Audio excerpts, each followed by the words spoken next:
Hello, and welcome to the GraceLaced podcast. Today's bonus episode is a special conversation with the GraceLaced team about what resonated with them from our most recent season about embracing our limitations.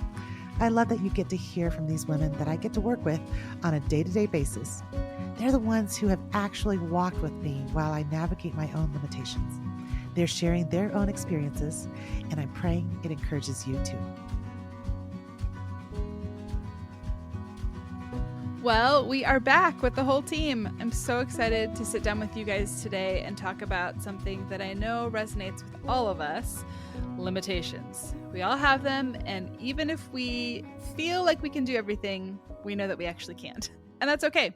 We have limitations and they're on purpose, and so we are going to talk about it and hopefully be an encouragement to listeners and each other, even as we have this conversation. So if you're new here, welcome to the GraceLaced podcast. We'll start this team episode by introducing ourselves, and I'm going to ask a get to know you question because we want to get to know you. So, team, tell us your name, your role on the team, and then your favorite color and your favorite flower because we do so many flowers at GraceLaced. I'll go ahead and kick us off. If you don't know my voice, my name is Eve Stipes, and I am the executive director of Ruth Joe Simon's Ministries and the regular co-host of the podcast. And my favorite color, I think it changes a lot. Right now, I'm really feeling blue. And my favorite flower is a peony. So, who will be next?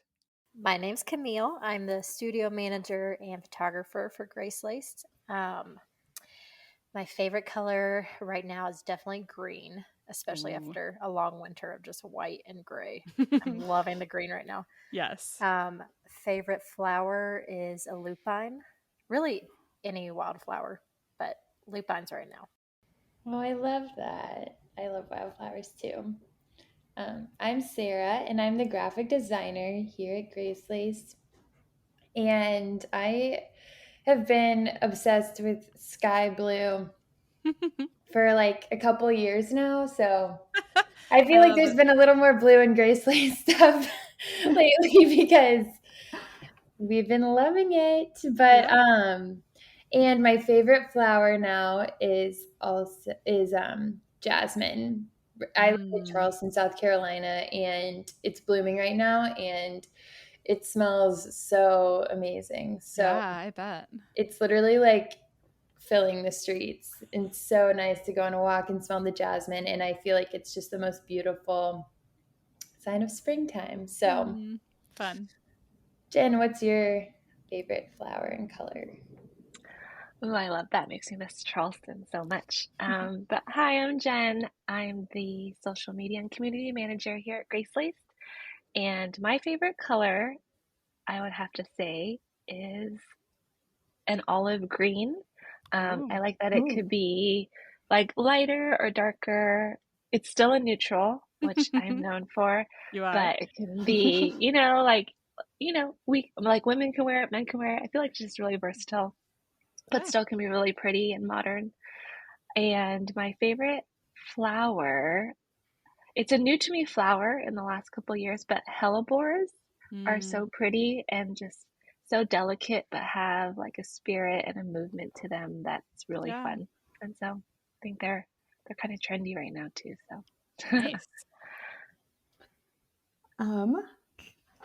I feel like all those flowers, I don't even know what they look like in my brain. So I'm going to have to go look those up after this. My name's Anna. I am the digital media and project manager here at GraceLaced. I would say my favorite color is definitely yellow, although close second is olive green. And most people assume green because most of my clothing is green. But yeah, I love the color yellow, and needless to say, my favorite flower is a sunflower because it's my favorite color. So and pretty matches. simple. Yeah. That works pretty well. Well, today we're going to just kind of jump into it and talk through the principles that we talked about on this season of the podcast about how we can actually embrace the limitations that God has given us. And so there are 5 of them. Know what you're called to, say no with confidence, exercise faith, prioritize connection, and then leave room for the unexpected. So let's start with knowing what you're called to. How does this play out for you guys? How is it hard? What are you thinking? Well, with this episode, it reminded me a lot of social media, which is what I do, like as a job and also just something that I've been involved in, kind of like a hobby for a really long time. Yeah. What's felt like almost since, I guess, the inception of Instagram, like Yeah. however many years ago. So I've been on it for a long time and I've kind of seen it evolve, um, And from just devolve. something and devolve, yes, for all its ills and, good things also. But I mean, right now, the big thing is, influencer marketing and people kind of telling you what you should buy and what you should do and where you should go and what you should eat and sometimes what you should think. And yeah, the world kind of tells you if all these other people are doing it, you should too. You're missing out, or yeah. And I think in some ways, we believers who know the truth, we need to understand that we're not all called to the same things. We're not all called to look the same or dress the same or buy the same things or travel the same way. But we are all called to still to, uphold the gospel and believe in the Bible, really.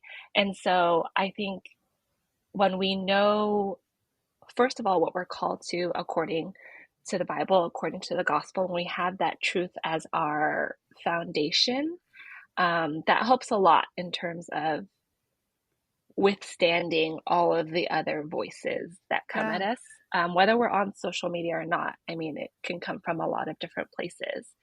And for me, like knowing what I'm called to kind of looks different from season to season. Yeah, for sure. So, like right now in my season as a mom of young kids, I'm not called to, or I don't feel necessarily called to pursue like a career or anything that would take me away from my time with them. So like this year was our first year homeschooling and I felt really called to that for this season.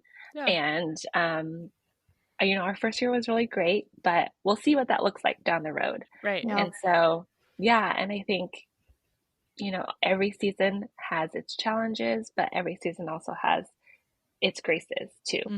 And so, yeah, that's kind of what I've learned through the different seasons of what it means being on social media and also being off of it.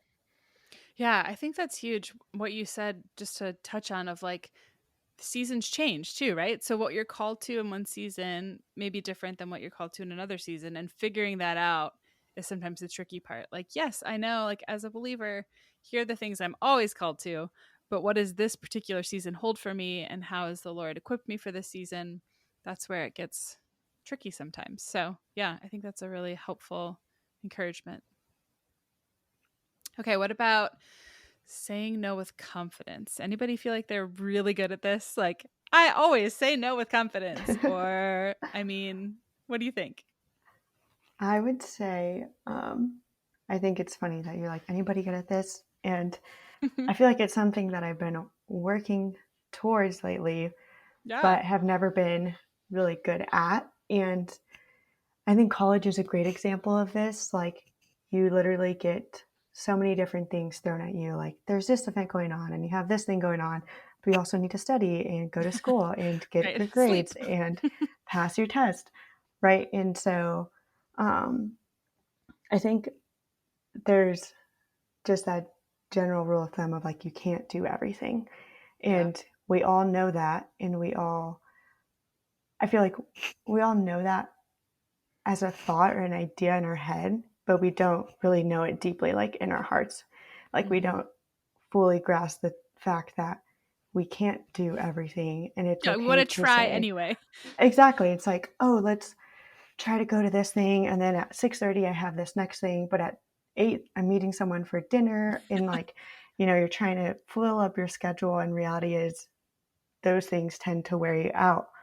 And I think part of that is also just discipline of sort of like what Jen was touching on, like you get so many of these different things thrown at you and you're like, I need to do this, I need to get to these certain places, I need to reach these certain goals, I need to look this certain way. And the reality is that we're not meant to be that way. We are meant to have rest. We are meant to recognize that we're human and we can't do everything. And so I think you and Ruth had touched on this idea of FOMO and like fear of missing out. And it's something that is real and that a lot of people do experience. But I think it's something that we can choose to not live with if we're disciplined about learning that practice.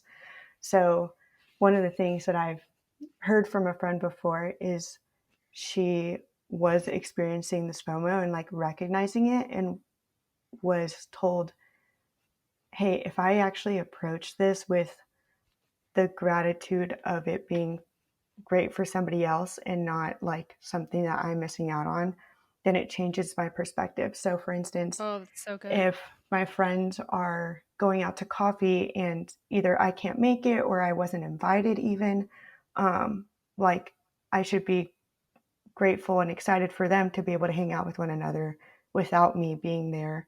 And I don't have to be at everything. So, being able to say no to certain things too, and the fact of, hey, maybe I actually can't make it to dinner with everyone else, but I would love to be there. I should be excited for them instead of feeling bad that I actually can't make it. And I don't know, I feel like after hearing that a couple of years ago, it's helped me approach things a little differently and also recognize those moments when I am leaning into FOMO versus like leaning into the excitement for other people. Yeah, and I think practically what that has been like for like me in this current season of still being in the early years of marriage and planning out life with another person and recognizing we can't do everything together, but we also can't do all the things that we're invited to, is that saying no is actually a good thing for other people and us versus even saying maybe, like, oh, maybe I can do that. Like saying no is helpful for us because we're preserving our time and the time we either get to spend together or the time that we're doing something outside with other people versus kind of letting this other person linger in this maybe space, and then you get down to it and you're kind of leaving them hanging. Or I feel like that's just kind of the season that we're at right now, is learning how to say either yes or no when someone invites us to something off the bat and feel good about that decision versus just in that waiting time frame. Yeah, and I think that both of these so far, like knowing what you're called to and saying no with confidence, they're kind of two sides of the same coin, right? Like, what are you saying yes to, and what does that mean you're saying no to? And both of them just require a level of trust in the Lord, of saying, like, okay, yeah, like I am not going to be at that thing. I can be grateful that those people get to experience that. Yeah. I don't have to fear it. Like, I will trust that I'm secure in the Lord. And those things are hard. Like, you really do have to train your mind to work on them, and they're not necessarily our natural inclination. And sometimes you have to say no to good things. Like sometimes that's the worst. Have been serving at a church and then you step into a different season of life and you have to step out of that serving position.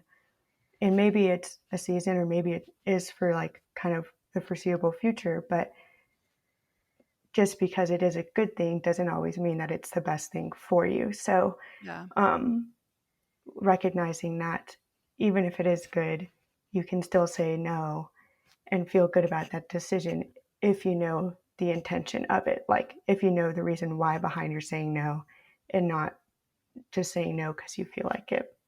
Right. Yeah.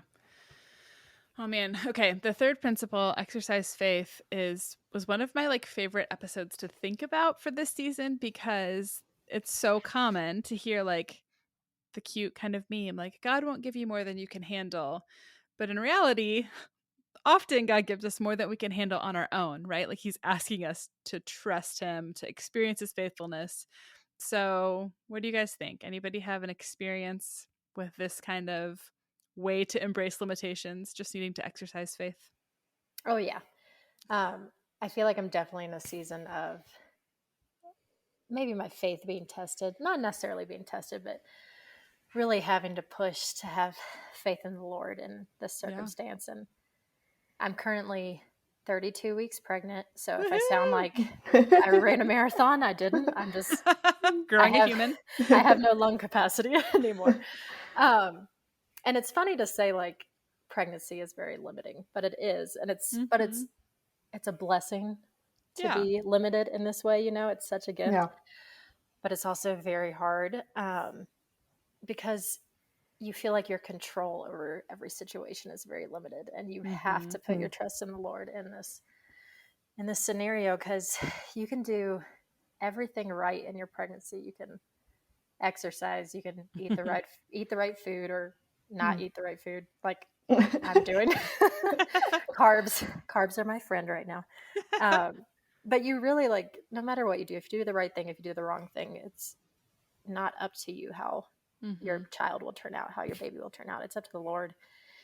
He's in full control of the situation, literally knitting him or her together in your womb. And like I said, like, yes, it doesn't mean you should go crazy in your pregnancy because you have no control over it and just do whatever you want. But you really just have to have faith that the Lord is in control and doing what this baby needs, you know. And it's going to be the same way when she comes out. Like even Jen, y'all know, like I feel like a test of faith your entire motherhood, you know, just letting the Lord have total reign over your kids. I can vouch that motherhood for me pretty much always feels like more than I can handle. So I think that's a great way to think about it. Like, you're just going to have to trust the Lord and trust that he will give you the capacity you need, even if it feels like it's way beyond your actual limitations, whether that's physical or emotional or relational, like all of those pieces. Yeah, he really is faithful. Okay.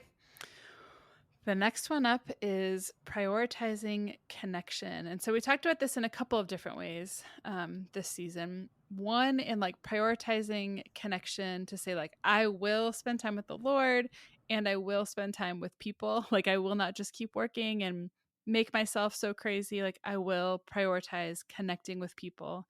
And then the other way we talked about it was prioritizing who I'm connecting with, right? Like knowing who are the people that I can invest in right now and who are the people I can't.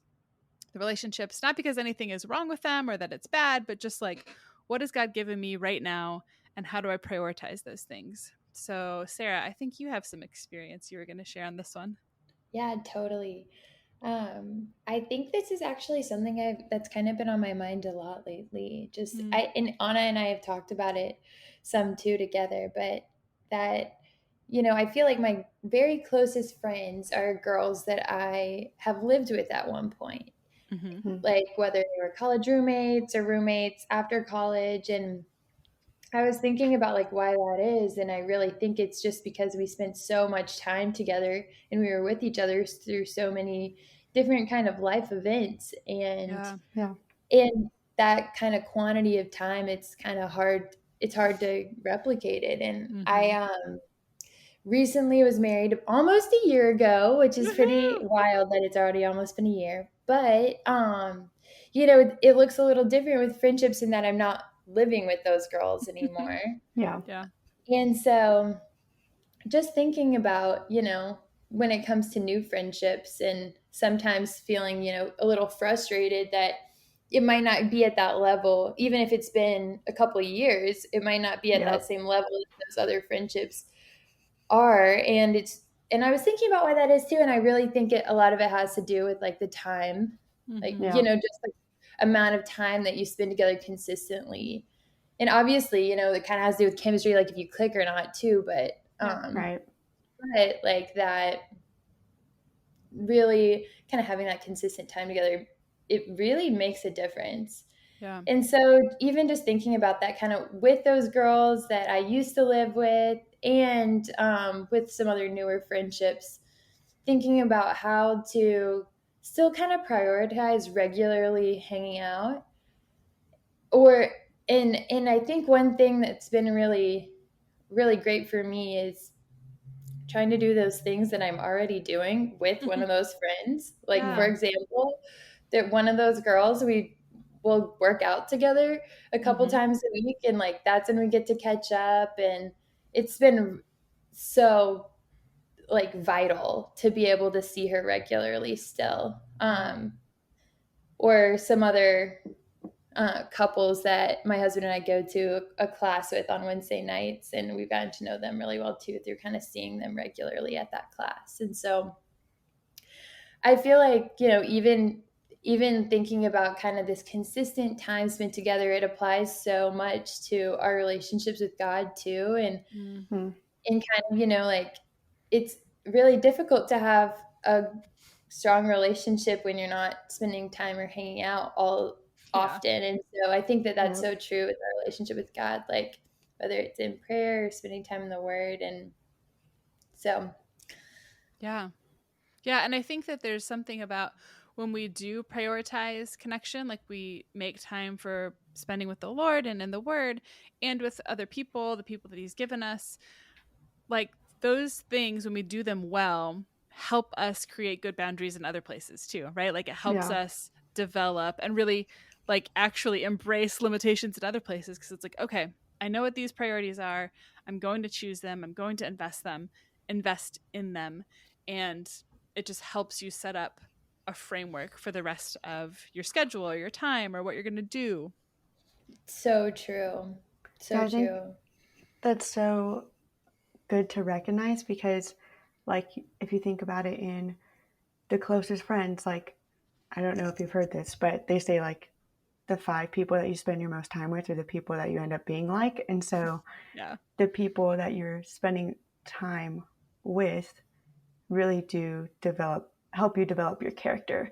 And so if you're spending time in the Word, that's going to help develop your character. If you're not, that's going to detract Also some. affect your character. And same goes with like your spouse, if you're married, or your roommates, if you live with other people, those people will impact the way that you are like shaping out to be. And I think in college, it is pretty vital who you're spending your time around because those years are so important and like do mold a lot of who you tend to be going into adulthood.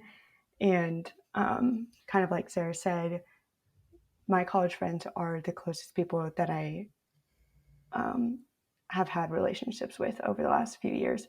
But I do live 16 hours away from them now. And so recognizing like where our priorities lie. And we've talked about this too of like, it's good to still be in relationship and in those friendships with one another and like making time to have those FaceTime catch-up calls or seeing each other when we are in the same town. But there's also the people that are in my own town and the people around me that I can have more of an impact in like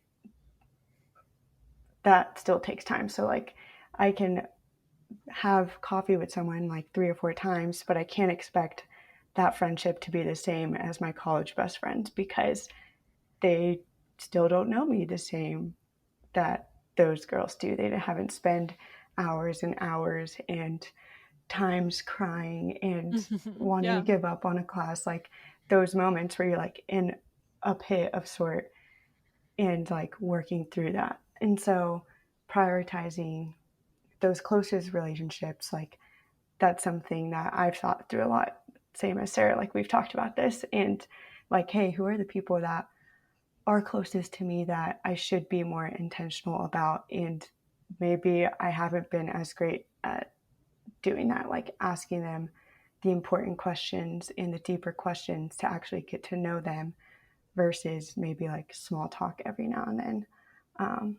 But I do think what you've said is a key thing, like where pressing into the Lord is also like going to reflect the same way in the relationship that we develop with our friends versus like with the Lord. Yeah. Well, the last principle that we talked about in this season was leaving room for the unexpected. And I mean, this is the one that probably kicks my butt the most.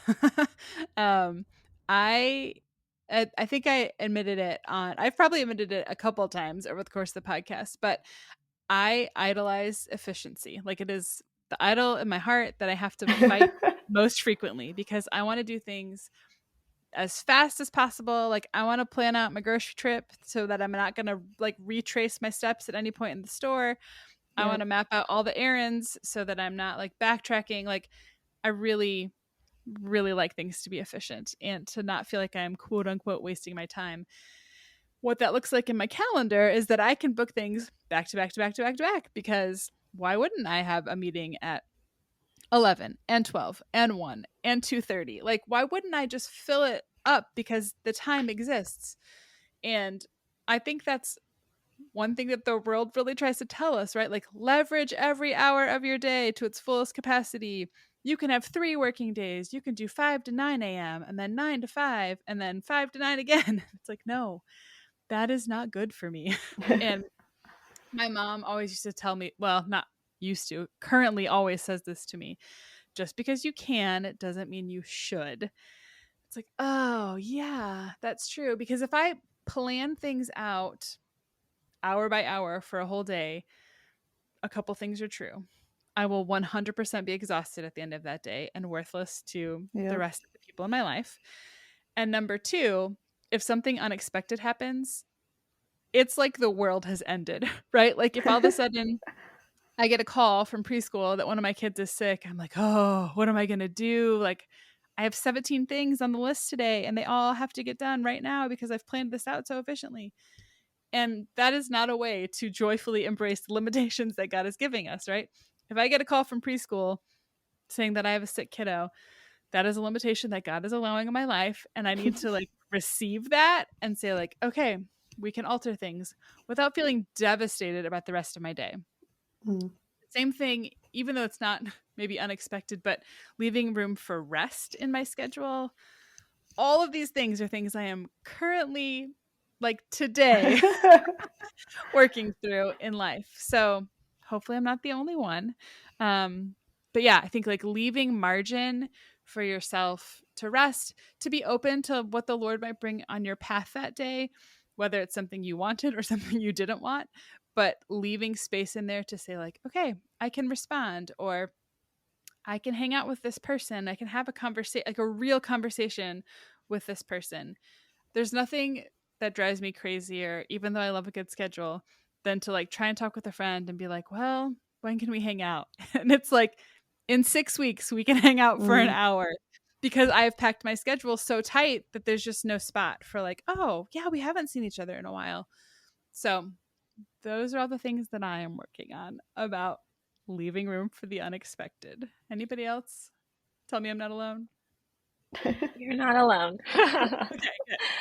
I also struggle with this as a very type A control freak person. I mean, honestly, it is one of my biggest struggles, because I think it at the root of it is just a lack of faith, and Yeah. going back to like what it means to exercise faith and what our priorities are. If I think that, if I have all my ducks lined up, everything is done the right way, I feel like I should expect a certain outcome, or that I deserve a certain easy life, and that nothing should ever go wrong. Like, I figured there it should out. never, I figured it out. Like, I should never have any trouble at the DMV, or I should never have any trouble with the IRS. And these are real, like, irrational fears of mine that I'm going to I'm going to check my mail, and I'm going to get like a bill from the IRS because I did my taxes wrong. And I'm like, no, I did them right. I promise. Like, I'm not trying to cheat the system. And I think about these things all day long because they're so out of your control, or out of my control. Like all these, anything from big government things, anything, or small things like accidents that happen every day, Yeah. like spilling coffee right before I had to Uh-huh. record Oh. this podcast. I'm like, I'm sorry, I'm going to be late. And so, yeah, I think it's just realizing all these small or large inconveniences throughout our day we can really see them as signs from the Lord saying, you do need to slow down, or you do need to leave room for the unexpected things, and honestly, they could be great things too. Yeah. Sometimes we need to celebrate. Sometimes we need to rest. Sometimes we do need to Absolutely. throw a little spontaneity into our schedules. And so, yeah, I think that's a great reminder for me to just know that we can see these as gifts from the Lord as well. Yeah, I think that's such a good word for the season as a whole, right? Like embracing limitations. Our natural inclination is to push up against them and to be like, no, I can do more than that, or I can figure this out, or I can strategize my way through this. And the reality is exactly what you said, Jen. Like, God has given us limitations as a gift to help shape our days and our path. And when we try and brush past them or ignore them, he'll send them again, like in a different form. Like Yeah. he's trying to make us like Jesus, and limitations are part of the way he does that. So if we're pushing up against it, we're really missing out on all that he has for us. That's good, Eve. Well, friends, thanks so much for joining us for this team episode. We hope that you enjoyed it as much as we did, to be able to just sit and chat together for a little bit. We're just giving you a sneak peek on our real life conversations that we would do if we were in person all the time. So it's really fun for our remote team to get together and talk. We hope this whole season has been an encouragement to you, and that if you resonate with it, that you take a moment to share it with a friend or to leave a review for the GraceLaced podcast on whatever platform you're listening. Have a great day.